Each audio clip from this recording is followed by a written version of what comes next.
will call the meeting to order and begin with the Pledge of Allegiance. Pledge allegiance to the flag of the United States of America and to the republic for which it stands, one nation, under God, indivisible, with liberty and justice for all. Mrs. McLean, may I have a roll call, please? Yes. Mr. Heyer? Here. Ms. Catalina? Here. Mrs. Crane? Here. Mrs. McGinnis? Here. Mrs. Egan? Mr. Need? Here. Mrs. Horst? Here. Mrs. Egan sends her apologies. She's traveling for business purposes tonight. This meeting is a meeting of the Board of Education in public for the purpose of conducting the school district's business and is not to be considered a public community hearing. There is time for public participation during the meeting as indicated in agenda items 3 and 9. Item 2 is approval of the consent agenda. May I have a motion, please? I move that the Board of Education approves the consent agenda as presented. Support. All in favor say aye. Aye. Any opposed? The motion carries. Item 3 is citizens' requests to address the board. You are given 2 opportunities to address the board. Under item 3.1, you can request to address the board on any topic that's on tonight's agenda. And under item 9, you're welcome to address the board on any topic. When making comments, please state your name and address and direct your comments to Kelly Horst, Board President. Each person may speak for up to 2 minutes. Per established procedures, the board will not respond to questions or interact with the speaker during public comment. No one has signed up to address the board on any agenda topic tonight. Okay, thank you. Obviously, the sign-up sheet will stay over there during the course of the meeting, so if you would like to address the board when we get to item 9 on any topic, feel free to sign up at any time during the meeting. I will reiterate ahead of item 9 that calling out individuals in this forum is inappropriate. Personal attacks will not be tolerated. Speakers will be limited to those who follow the correct procedure, so please fill out the form in its entirety as indicated on the sign-up sheet. Anyone who engages in criticism of or personal attack of an individual, whether by name or any other identification, will be stopped and prevented from doing so. Please keep your remarks and your attention directed at the full board when it comes time to make comments. So thank you, and we'll revisit that when we get to item 9. Item 4 is superintendent update. I'll turn it over to Dr. Ryan. Thank you. To our community, as your superintendent, it's my pleasure and honor to be able to express the start of school this year and everything I've had a chance to observe and take in across our buildings. Comparatively, of the last several years, is such a breath of fresh air to see our students coming back, ready to learn. Our buildings are staffed, as I'd give credit to Mr. Lucido and the team. Comparatively, knowing the tough labor market, we hardly have any positions left open in the school district, which is an amazing accomplishment. It's great to see the energy of our teachers. I see Mr. Bialis in the crowd to tip my hat of the energy, and Mrs. Bialis coming full circle for the investment and everything they brought into the classrooms and the start of the excitement that we've had for this school year. You know, it's really been something to witness, to see how Clarkston has kind of risen and continues to rise in all aspects. And seeing examples of that or measurements of that, it's always my honor to be able to highlight the hard work of our students and our staff. And looking past the last year, although it was difficult, we've just received in the last 2 weeks, the standardized test scores, which is not an all-out measurement, but when you look at MSTEP, the state of Michigan continues to go down for another year in a row. Across the state of Michigan, students are achieving less by all those measurements. And we're going to be able to publish, and you're going to say this evening, that Clarkston students on the whole have risen. And it's nice, incredible testament to the hard work of everybody involved. That achievement to see Clarkston rising, is, especially in times of challenge, I was very, very proud of everybody involved that we can kind of continue to do that. Why we still put the mantra that we put all our people first, and we look to take care of the whole person within that. Because in my estimation, when you do that, it translates and transcends, and we take care of our kids. They do well on any measurement, any test, anything, challenge or otherwise, that they have in front of them. Because ultimately, the measure for school district is to push into support our students to achieve more than they even can imagine, and then get on to the rest of their lives, being able to look for exciting avenues and opportunities for the rest of their lives, because really our school district is just a starting point. And I saw that typified probably to the best extent that is possible on this past Saturday night, when I had an opportunity to spend time with the class, Clarkston High School class of 1972. No coincidence, it was the year that I was born. They looked past to that and literally adopted me for the evening. And to be able to share time and hear stories of the traditions of Clarkston and everything that they were able to bring to the table, it was amazing, the energy and the connectedness and the relationships. And when we tell our kids that they're making their lifelong friends and they're making connections that they nourish and will have to support them for a lifetime, I literally witnessed it with my eyes, including one story of a gentleman named Klaus, who of the graduating class was a foreign exchange student from Bavaria, Germany, and he's a physician in Germany.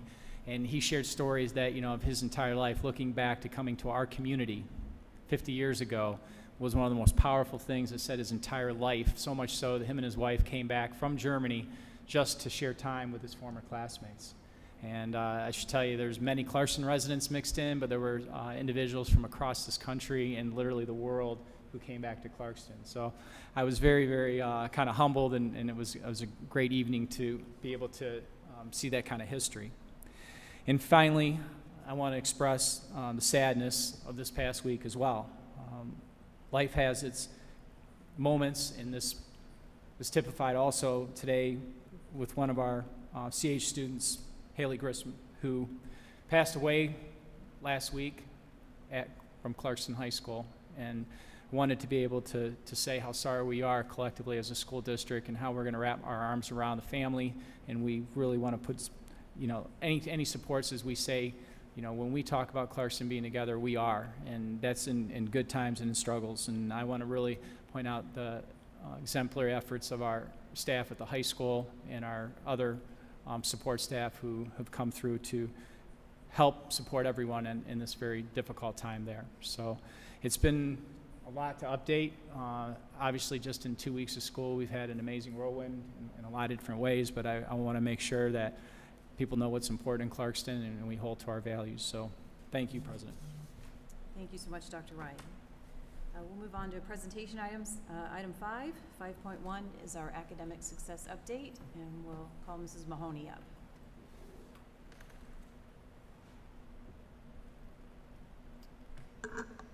Good evening, Board of Education. August 22nd, our kickoff for the start of this new year. The entire district was gathered at Clarkston High School's Performing Arts Center, where we were able to hear from a professional speaker, Greg Bell. And he really challenged us to think about this question, what's going well? If we could even think about that daily, even think about it in the morning and before we go to bed, just to improve our well-being. And so I grabbed that question, and I'm here to celebrate what's going well around student learning, growth, and readiness as we reflect on our last school year, as well as moving forward. So we were given federal funding to support learning, and we utilized much of it to offer summer learning for our kids this past summer. This will take into next summer as well, so we want to continue with these 4 highlights here. So Spring into Summer was a June program that we offered in-person learning. We targeted K-3 students who were struggling in the area of literacy. We invited them to come in. They learned an online program from a teacher 3 days a week, and that set up continuation for learning the entire summer, where they took their home device one-to-one and were able to continue that learning from what they learned in our June program. In August, we invited again K-3 learners. Here we focused around literacy, math, as well as science. These students were engaged in small group where they were taught by a teacher from Clarkston. This was a half-day program. And we were super excited also to offer 3 field trips in this August, and I have to celebrate this picture. These are our kids at Indian Springs. They are under a pond, and they are exploring what they see. I think it just captures a true learning experience that is off-site. Super happy for these kids. I think the best feedback that we received where we had kids in tears that they did not want this experience to end. So this is something that we definitely want to continue moving forward. We did offer summer learning for our level 3-4 students. We had 13 students participate, and they came in. This was held at Pine Knob. And our students here focused on literacy, social skills, language, and mathematics. And then we did offer a secondary learning experience at summer school. This comes out of Renaissance High School. We had an online 8-week offering for students. There were over 400 classes administered, and students were able to partake in advancement as well as credit recovery opportunity. So I'm very, very happy with the summer learning that we offered. Just wanted to highlight some student success. At the elementary, we put in place a very strong support structure. We have literacy and interventionists leading the work and support for our kids around literacy. We have math coaches and interventionists that support the learning around mathematics. Those first 2 bullets encompass 36 certified teachers that support our teachers and our students. We have a family engagement coordinator. This is Dee Smith. And Dee Smith is working with families to connect with our programming and our resources. She offers partnerships for Shoes for Kids, what tutoring might be available, health services, as well as food. At the and we have an SEL coach as well as interventionists that are working to support our students at the elementary level with social emotional learning. At the secondary level, I'm super excited that we have 2 full-time coaches. One, Laura Mahler, will be leading literacy, and Sean Wood will be leading math. And so we're working right now to put plans in place in terms of best instruction for our teachers at the secondary level. We have psychologists at every building, and currently we're in professional learning to support the work and their lead as they will be facilitating data and best practices through a student support and success team. We still continue to focus on community partnerships. Again, I want to celebrate this picture. This is our partnership with the Clarkston Family Farm. These are students enjoying learning there, and this year we plan to have more than 1,200 students go to the family farm and to learn. We continue to partner with Clarkston Independence Library, where we will be leading book talks. They were going to come in and lead book talks for our 3rd and 4th grade students. We continue to grow partnerships with Easter Seals, our LaFontaine Pack of Dogs, Kaya, Clarkston Coalition, area churches, etc. In our professional calendar, I'm very proud of the robust professional learning that we have designed for the entire year. I feel it's an investment for our teachers and our support staff that we put best practice in place for every child. Our student support system is about making sure that we want every child to reach their maximum potential while they're learning here in Clarkston each and every day. This system, the support structure is working, and I'm super excited. Dr. Ryan did mention state averages, and I want to celebrate what we're seeing here. And so as we look at elementary ELA, this is grades 3, 4, and 5. You're going to see 4 bars.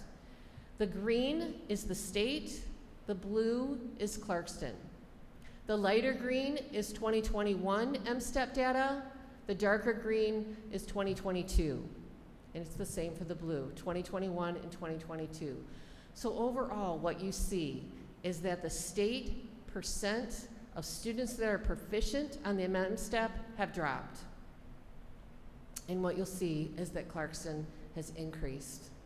And in 4th grade, I would even say significant increase, and we're going to continue based on the support structure. I believe that this is just going to move forward. Very excited to see these scores in Clarkston. As we look at math, it's very similar. We see the state average as well as Clarkston. In 2021, the state average did drop slightly in 3rd grade. We did increase. In 4th grade, the state average did increase slightly, where Clarkston increased better. And in 5th grade, you'll see a slight increase by the state as well as slight increase there in Clarkston. So overall, we are improving. Our learning is stronger. This is a snapshot with MSTEP data, and super excited to see that our work is progressing. I wanted to highlight student opportunities, and this is, young 5s through grade 12, as well as post-high, but we do have career exploration and readiness. So we have a stronger leadership team that is surrounding our educational development plans, and this is for secondary, and so they respond to their areas and interests, and we develop then what does the scheduling process look like for them? How can we support our students that have passions and interests in certain areas? We want to start looking at internships. We want to look at work-study programs to get our kids out and getting engaged in what they feel that they're good at and want to learn more about. We're going to continue our career days. This is elementary as well as secondary, and where we work with Pathful Connect, and this is experts in the field, and we can tap into them virtually where they share all kinds of practices that they engage in their field. Teachers can access this, students can access this, and so it's just a nice opportunity to learn more about what's out there. Our advanced placement courses and our IB, we have 31 courses that are offered for advanced placement as well as our International Baccalaureate. We're super excited to expand our International Baccalaureate program to be a receiving hub with our North Oakland County school districts, where we will house learning for other students in other districts to be a hub for the International Baccalaureate. 79% last year of our students scored a 3 or higher on their AP exams. The majority of these students will receive college credit because of this score. We have 76% of our IB diploma students obtained their diploma. This is one of the highest percents that Clarkston has ever received in the area of the International Baccalaureate diploma. We offer DEEP. This is a dual enrollment education partnership where we have partnered with the University of Michigan Flint. We have professors that come in and teach our kids, and it's a dual enrollment opportunity. We have CSM Tech offered. This is our Science and Mathematical Technology Academy. Career Tech Education, so we offer various courses when it comes to our CTE. I want to highlight our Construction Tech program. This is an area that we've been focusing on trades. We continue to grow this area, so our Construction Tech students continue to compete at all state-level competition, not only in construction, but in plumbing, masonry, and team building. Our students have volunteered themselves throughout the community, taking these skills and helping. For example, they've installed the ice rink and concrete pads for benches at Depot Park. They've built storage sheds for Independence Library, and they've stripped and reshingled a local resident's home that was in need of assistance. And so we continue to support our community through these programs. We offer Clarkston Virtual, and also we are building a stronger platform when it comes to blended online learning, and so students can be face-to-face but also interact with Clarkston Virtual. Our Fine and Performing Arts. Our students are currently performing for all state auditions, and our choir and orchestra want me to ensure that you know that you are invited. This is our first large-scale performance. Again, it's our orchestra with our choir, and this is November 15th at Clarkston High School's Performing Arts Center. Our athletics, we have 25 sport options for grades 6-12, encompassing 3 seasons, our fall, winter, and our spring. And our clubs, so we have over 46 that are offered just at Clarkston High School. I want to give a shout out to Team Rush. They are the #1 robotics team in Michigan, and they continue to compete for world champions. And I want to thank and also give a shout out to Clarkston Optimists for offering to help support clubs. They want to make sure that every student has a chance to participate in clubs.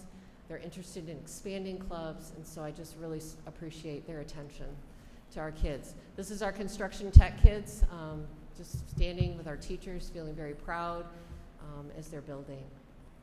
So lots to celebrate when it comes to Clarkston. Just so appreciative of the opportunities that we can offer our kids.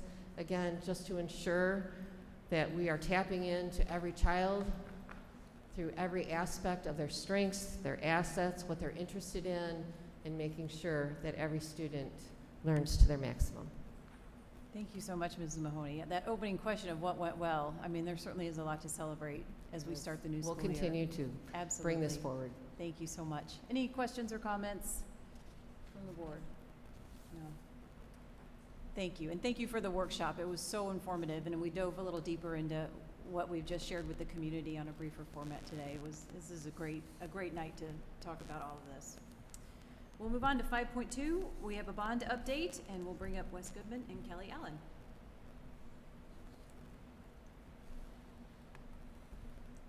Good evening. Good evening.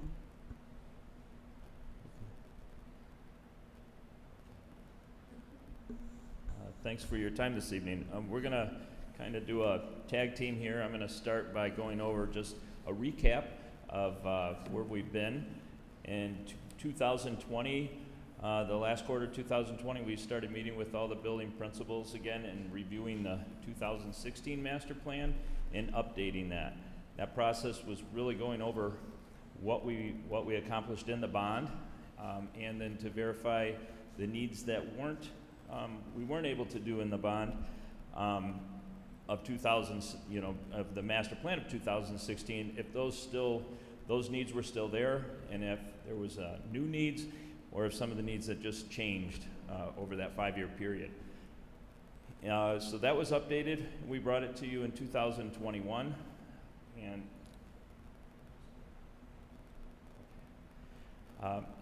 the big piece of that evaluation, or that 5-year master plan, was again looking at the junior high. And the junior high, we knew it was a big project to look at in 2016. We didn't have the funds to make big changes to the building at that time, and we had a lot of other needs that we wanted to do, so we said, let's do small amounts of work. What we did in the junior high was new furniture and things that could be used into a different building if that was the choice that we went to. When we reviewed again in 2021, our evaluation basically came to the point of almost 75 to 80% of the cost to renovate versus building a new building. And we brought that to you and went through a lot of reasons why that wouldn't be a good idea to put 30 years worth of money into a building that's already 60 years old and still have some unique challenges with that. So that's when our move came to looking at a new building. And then we took that master plan and started to prioritize. The master plan, being the next slide, our quick estimates at that time were $420 million. So we had to pare down and see what we could do and what our priorities were to get us to a zero interest. I got it, there it is. So in that we narrowed it down to our high priority needs, and those were our key themes. Safety and security being number one, and then we heard a lot for air conditioning and improved air quality within the schools, especially with moving to longer summer programming and so forth. Air conditioning really has risen to the top. Again, the Clarkston Junior High replacement, and then other aging building systems, roofs and parking lots throughout the district, and of course technology.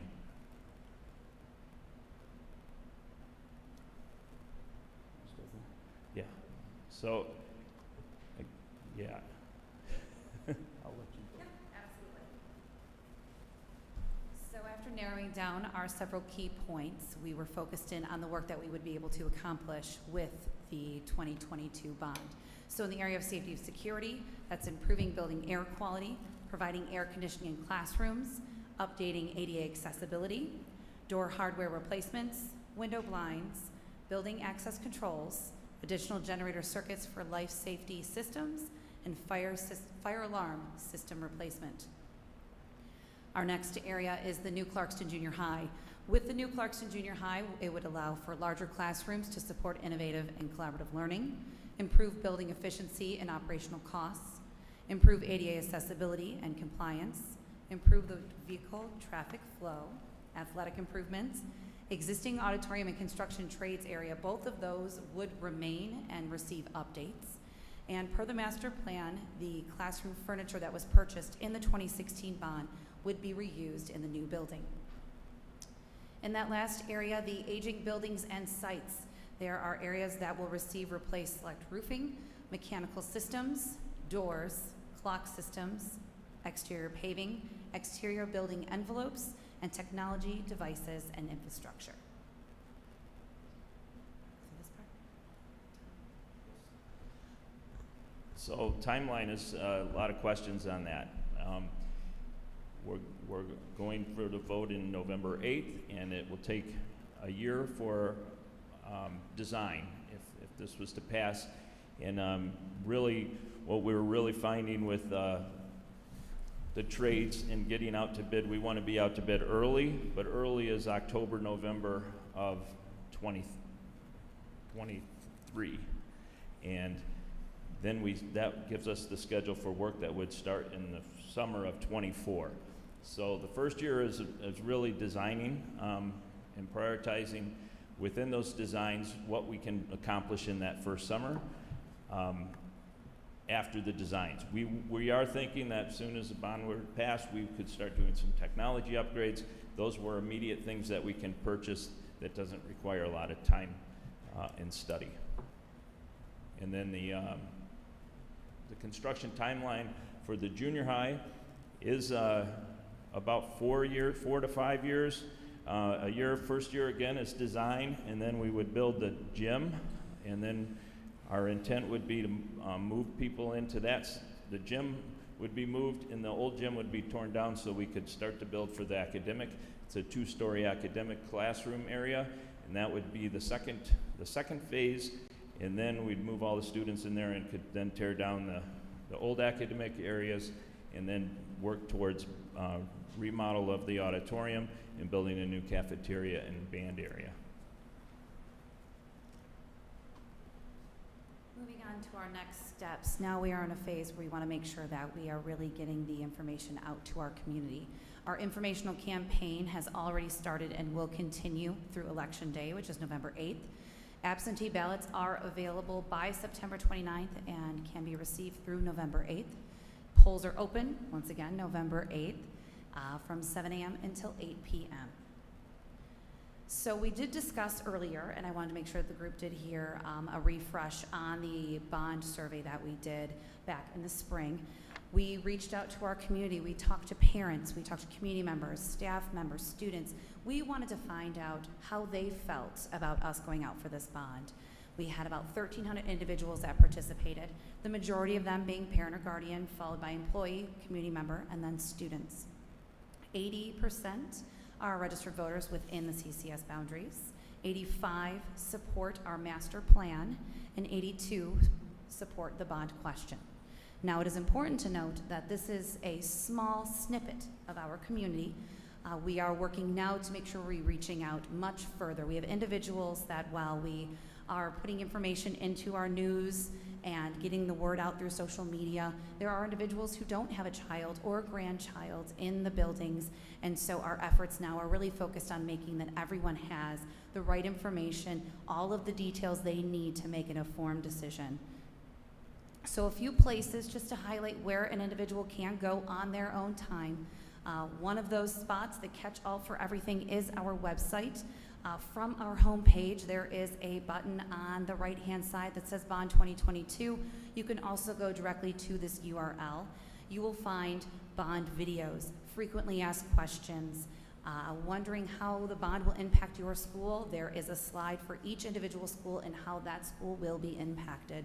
There are also several other resources like fact sheets, financial fact sheets, how you can vote, how to register to vote.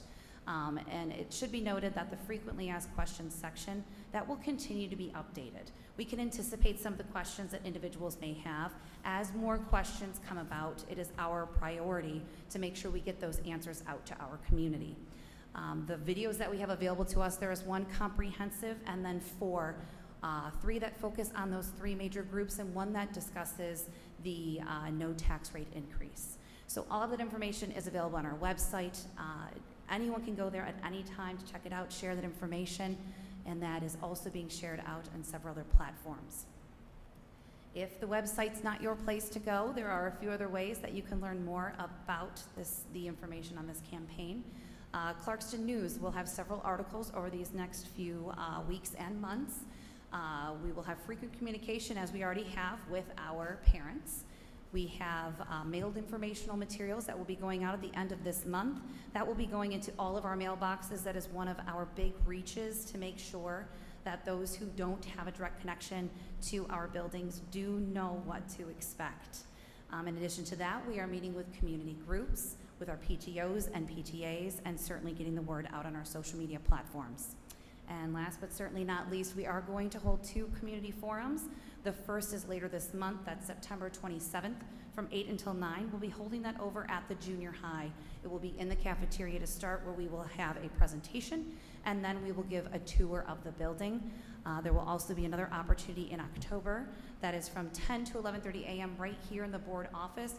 That will be broadcast live and then also recorded and able for someone to play back when is a good time for them. So certainly questions for you, but first I do need to say, for any of those who may be watching right now or watching later, if anyone has any questions, we are here to answer those whenever we can. The number is 248-623-5400, or you can email us at info@clarkston.k12.mi.us. And now, any questions from any of you? Let me clarify, the meeting at the junior high, you said Yes. 8 to 9, but I think it says 6 to 8. 6 to 8 p.m.? Did I hear that right? 6 to 8 p.m. at the junior high Okay. on the 27th. And I assume we'll meet in the Performing Arts Center? We actually won't. We're going to start in the Where do you want- cafeteria.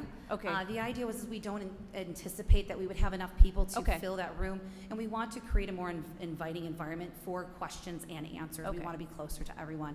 Certainly, if it turned out that we were going to have that many individuals, we would move things over, but Okay. just trying to keep it Okay, on a so more right level now, playing if you're field. going to attend, the community forum on the 27th at 6 p.m. at the junior high, plan to go to the cafeteria. And I guess if we have an overflow crowd, you'll be directed from there. But that's if you want to see the building, see some of the things that, that we're talking about when we're talking about reasons for, for a new facility. This is your chance to tour it and see firsthand what we're talking about, which I think have been a lot of the questions that I've been asked and that, that I have seen appear on social media. And then the second forum on October 11th will be here in this room. Yes, and that will be more informational, but it does give us the opportunity to record and broadcast for those who are unable to attend in person. Okay, very good. Any other questions or comments from the board? Okay, thank you so much. I do Thank you. appreciate, I know this is information that the board has heard before, but there is always a chance we'll have new community members in the audience, new community members tuning in to our meeting tonight online. So I think obviously the more we can continue to present the factual information behind how we got here and why we put the question to the voters, I think is important. So I appreciate the information tonight. Thank you. All right. We'll move on to our third and final presentation tonight. Item 5.3 is a safety and security update, and Mr. Lucido. Thank you. Good evening. We wanted to provide an update on security, just to kind of highlight some of the things that we've accomplished with our committee over the last few years. So we've had a safety committee in place for a few years now. It consists of building administrators and central office administrators as kind of representation of our entire district, as well as law enforcement. We have a great relationship with the Oakland County Sheriff that I'll highlight throughout this presentation. And basically what this committee's done for us is just it's been a conduit to our staff to look for areas that we can improve our security in all of our buildings. But to continue with our partnership with Oakland County, this year we've added a third liaison. We've had 2 historically in the district. We have Deputy Alex Knopp from Clarkston High School, Deputy Frank Gavey, he's responsible for Clarkston Junior High and Renaissance High School, and Deputy Dana Demeester, Sashabaw Middle School, and our elementary buildings. One of the big pushes why we added this extra liaison this year is from what we've learned from all these school shootings is having a deputy on site at the high school that never leaves is one of the best things you can do, because having them so close, to be only 100 feet away from an active shooter, the response time is so critical. So our goal is to have Deputy Knopp at the high school at all times. If he has to leave to report something, take a day off, we've asked the Oakland County Sheriff to backfill him, so we always have a deputy on site at CHS. The staff and student training that we've done, Mr. Lucida, would you like to introduce our? Well, I was going to wait till the end of my I'm presentation. sorry. Is that okay? Yep. Sorry. No problem. So staff and student training. So this is the second time that we've had the Oakland County Sheriff come in and run live simulations with our entire school district. But in this last February, we had the Oakland County Sheriff come in. We did a presentation with all 1,000 plus of our employees at the Clarkston High School, and then at the conclusion of that, we all broke out to individual buildings and we had live simulations. Now what that is where all of our teachers and staff will get together and they'll run simulations, like if there's an active shooter running down the hallway, the teachers would barricade the door, lock the door. If the teacher was down, if the active shooter in one of the drills was down a hallway, then we would practice evacuation. So we ran a number of these simulations with all of our staff and the Oakland County Sheriff.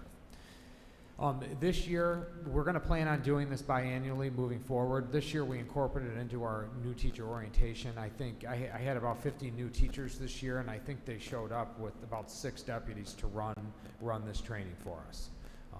So we're very happy, again, with the relationship we've had. They've been very gracious with their time.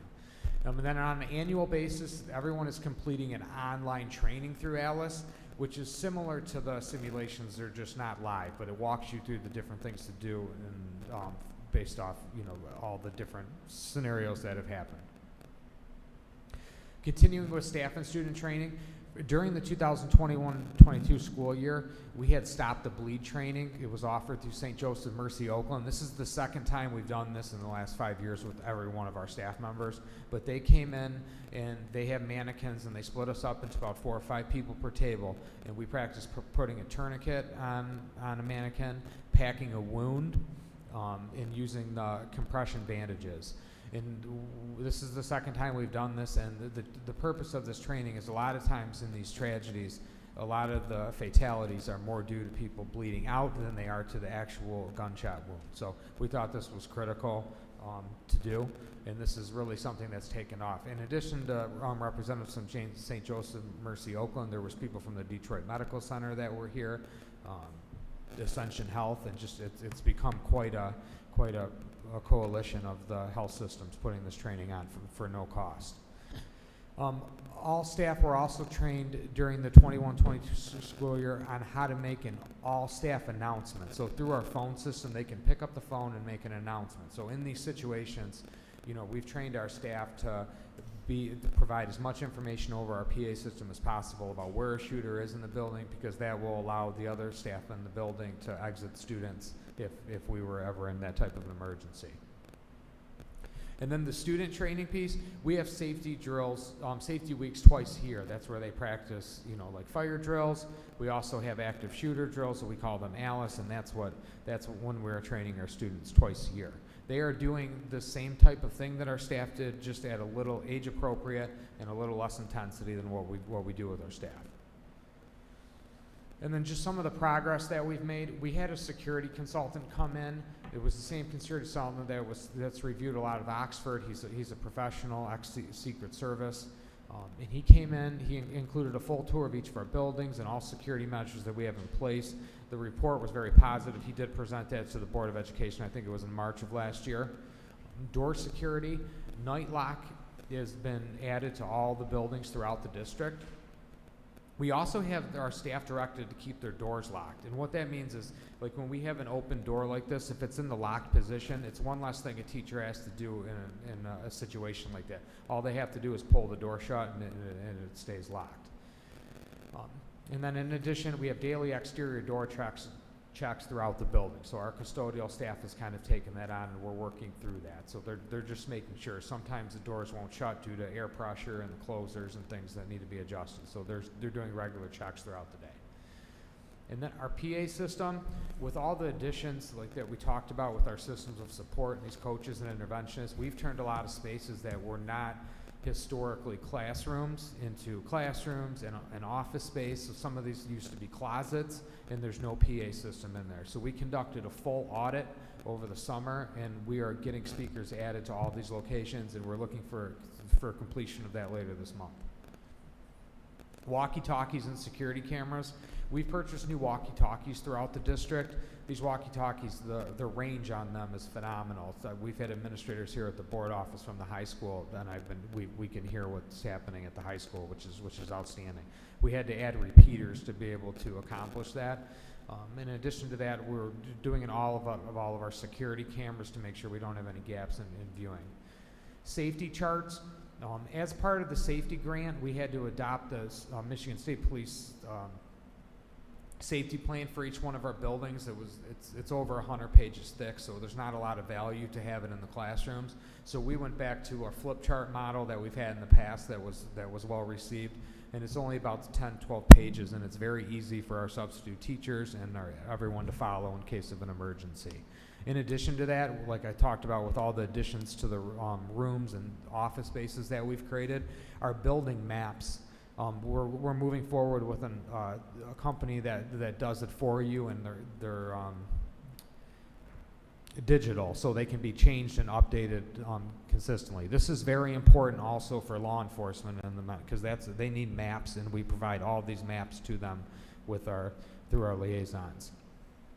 And then safety buckets. Each classroom in the school district has a bucket containing a tourniquet, gauze, and a compression bandage, which all of our staff's been trained to do through Stop the Bleed training. And then student online monitoring, implementation of Gaggle and GoGuardian softwares. They monitor student online behavior, and when there's keywords or searches that are being conducted, the school district's notified, and then we intervene with the families. SafeEd, we signed a contract that was approved a few board meetings ago with SafeEd. They provide security services at a number of Oakland County districts. And what they do is they're ex-law enforcement, the leadership, and they will hire either ex-law enforcement or people from the community that want to work at the different sites and within their community and provide additional level of security. They'll go into bathrooms and just be another resource for the liaison officers as well as the building administration to have on site. And then moving forward, we're going to continue to meet as a safety committee quarterly to evaluate our internal process improvements. We're going to maintain our training schedule that we have with Alice, work closely with law enforcement, evaluate best practices and new equipment that is put out onto the market. And then we're going to monitor safety grant opportunities to offset the cost of safety enhancements.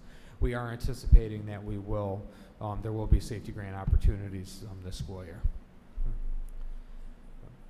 So I'll take your questions, and then I do want to introduce our newest liaison officer.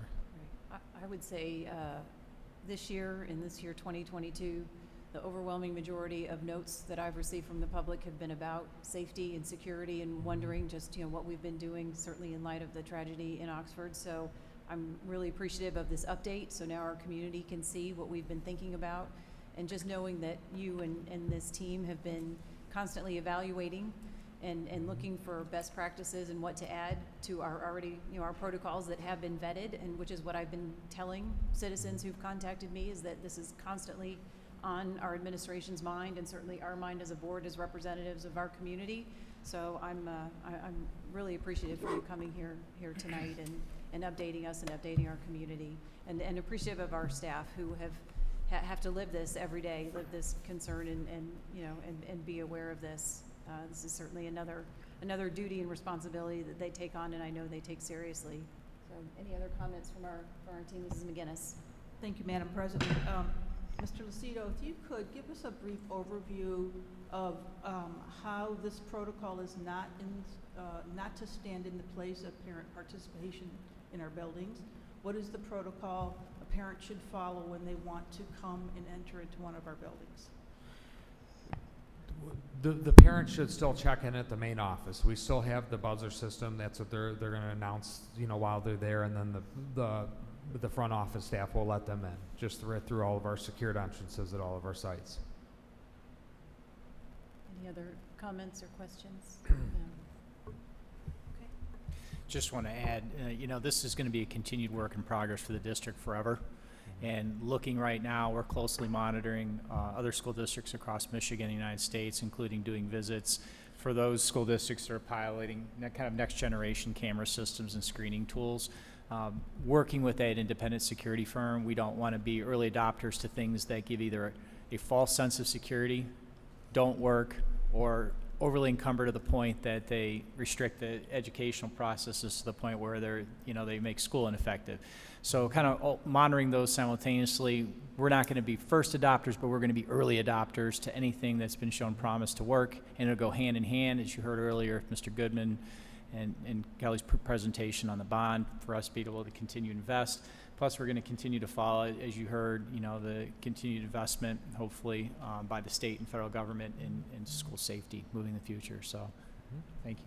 Thank you. And I certainly know that having a sheriff's presence on our campuses, especially the high school, is very noticed. I mean, that is a visible.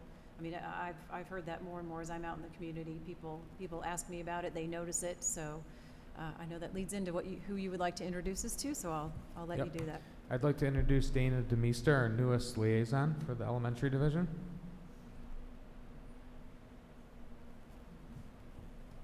Brought a puppy. Who brought a puppy? Hi everyone, I'm Dana Demeester. I am Clarkston's newest school liaison. A little bit about myself, I've been with the Sheriff's Office for 12 years. I hired in when I was 19 years old, so pretty much right out of high school myself. My goal for my entire career was to get into the schools. I am not one of those people that were plugged in on accident. I interviewed, I studied, I worked very hard. The kids are literally my passion. So first and foremost, I am there to protect. It's instinctual in me. Those babies are like my babies. So first and foremost, there to protect your staff and your students. But second, I truly want to bridge the gap between our youth and law enforcement. I'm a very approachable human being. I have a comfort canine, which this is my newest partner. Her name's Wildcat, named after Oxford Wildcats, but donated by Clarkston School, so here we are. So the kids have a safe space for me in my office. I've decorated it super warm and welcoming, and I already have kids in my office on a daily basis coming to see us. So I do want to be in the classrooms. I do want to be engaging. I do want to move forward through our Oxford tragedy. It's truly affected our department and us as individuals as well. So I'm just really excited to be here, and it's a great opportunity, and I can already tell I feel at home in Clarkston. Great. Thank you. Well, Yeah. thank you. Thank you so much. Welcome. Welcome.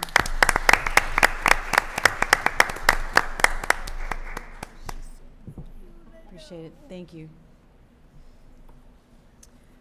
We'll move on to action items now. Action item 6.1 is approval of personnel changes. May I have a motion, please? I move the Board of Education approves the personnel changes as listed on the attached sheets. Support.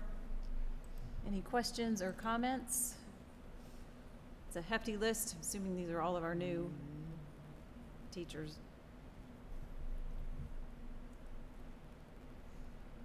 Anything for Mr. Lucido? All in favor say aye. Aye. Any opposed? The motion carries. Item 6.2 is approval of the superintendent evaluation. May I have a motion, please? I move the Board of Education approves superintendent evaluation as presented. Support. Any questions or comments from the board? I'm going to take just a moment and summarize the process for our community.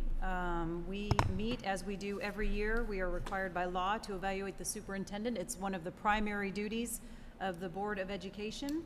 So we met on Monday, August 14th in closed session at Dr. Ryan's request, which is his right to do so, and evaluated him using a tool that is provided by the Michigan Association of School Boards. It is one of the tools that complies with Michigan law.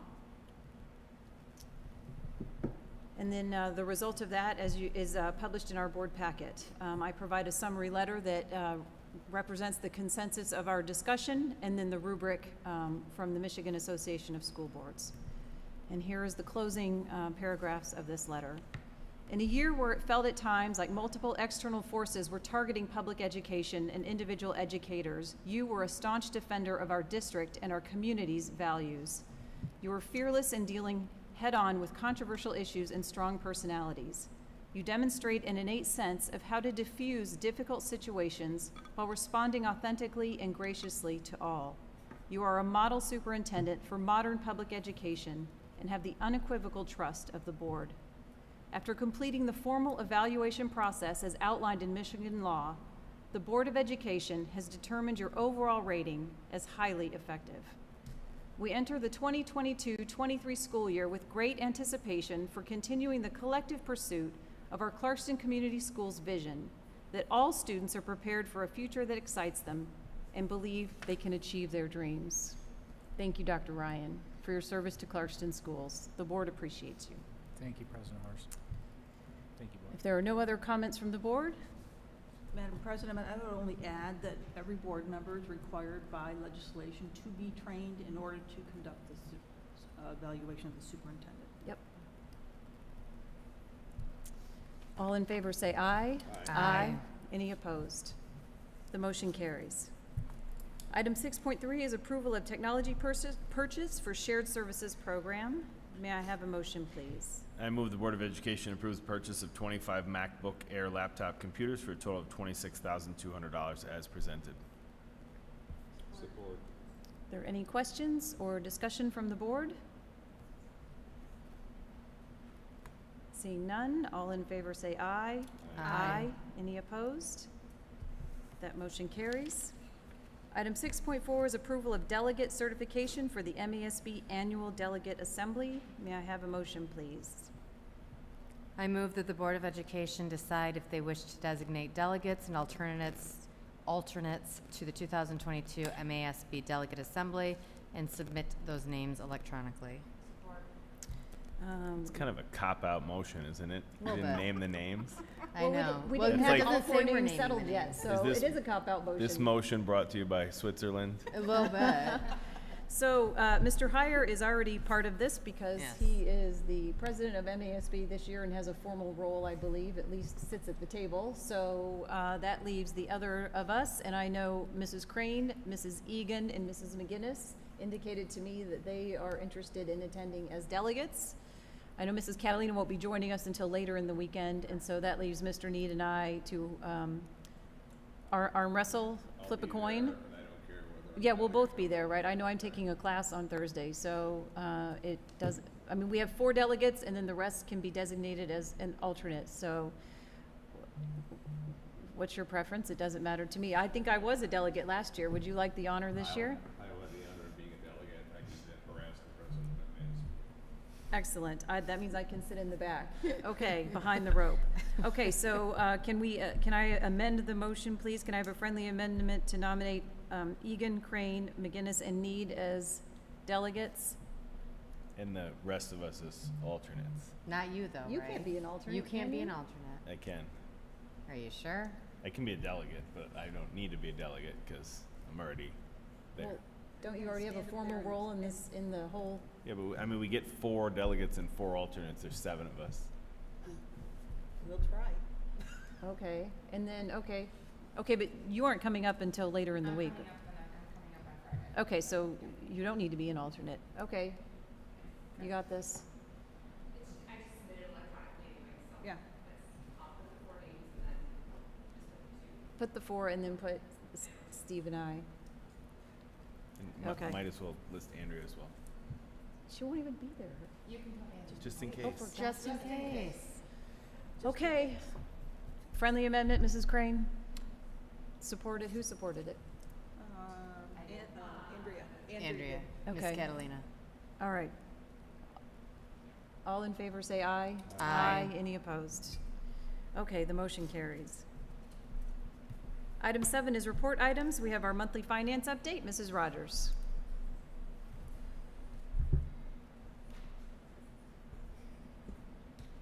This financial update will be the summer financial update. It will have June, July, and August information, all of our check registers, ACH, and everything for June, July, and August. Are you hitting it, Heidi, or? Oh, yep. So as of August 31, 2022, you're not going to see a lot of activity because we don't have a ton of, obviously, first 2 months.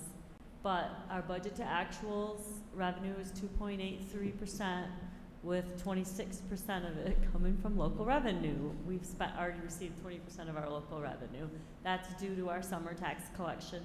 This just shows you that's really the only revenue we've received. So that just solidifies why we need to do summer collection for cash flow purposes.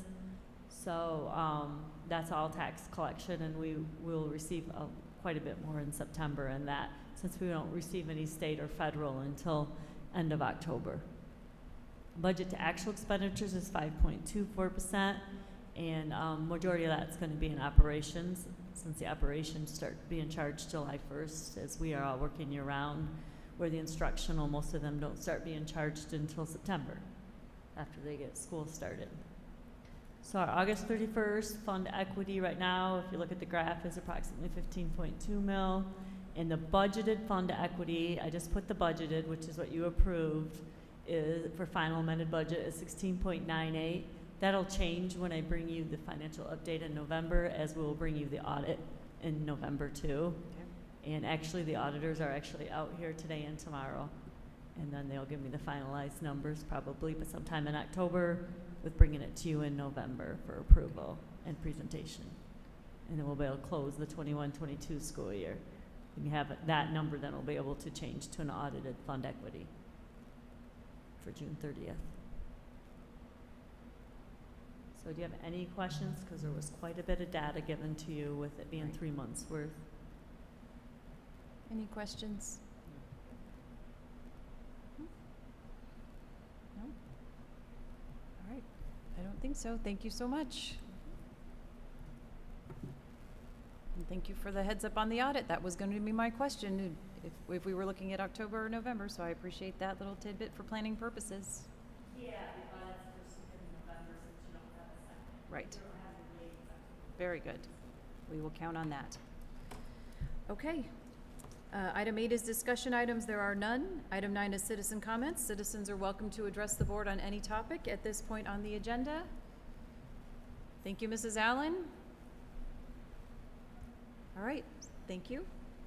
Item 10 is information items. As we heard earlier tonight, we have 2 community forums for the bond. 10.1 is our community forum and building tour on Tuesday, September 27th at 6 p.m. at Clarkston Junior High School. Meet in the cafeteria. I almost messed that one up. Item 10.2 is our next Board of Education meeting on Monday, October 10th at 7 p.m. in this room. Item 10.3 will be our second bond community forum, Tuesday, October 11th, 10 a.m. here in this room as well. Item 11 is adjournment. May I have a motion, please? I move to adjourn. Support. All in favor say aye. Aye. Any opposed? The motion carries and we are adjourned. Thank you, everyone. Good night.